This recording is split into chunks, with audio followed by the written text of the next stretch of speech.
There is mechanization in our horticulture, from irrigation through processing, and that is why we have 10 times higher returns in our horticulture. There are more young people in our horticulture than there are in our tea industry. The participation of young people is as significant as you can see from the returns we get from our two sectors. The more young people are in a sector, the greater the returns we get from that sector. The greater the participation of technology, the greater the infusion of technology, the better the returns for our agricultural sector. We are expanding our fertilizer input this year. We have 600,000 metric tons made available to farmers, and it is so clear to us as government that the application of fertilizer, the amount is directly proportional to the output of our agricultural sector.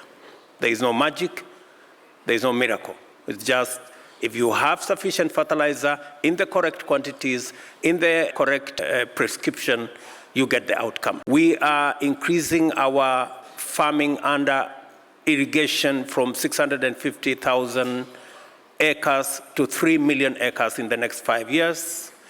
And we have roped in the private sector to provide construction of dams. We are building 100 mega dams in Kenya and 1,000 micro dams to support our irrigation potential and production.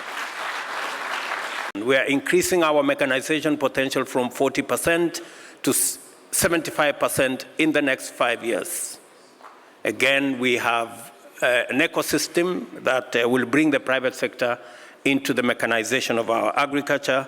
We will be doing our agricultural extension service, supply of subsidized fertilizer on an e-voucher system that is supported by technology. Again, to eliminate pilferage, corruption, and to enhance efficiency. That, in our opinion, is the way into the future. The fact that we are having a conversation, so many of us as heads of state from our good continent, and we are discussing food, is not a very interesting thing to do. I think we should be discussing beyond food 60 years after independence. We should be discussing about how agriculture is not just going to feed, but is going to create jobs, is going to create revenue, is going to add value, we're going to do export, and that is really the trajectory that the people of this continent expect us as heads of state to have a conversation about. Thank you.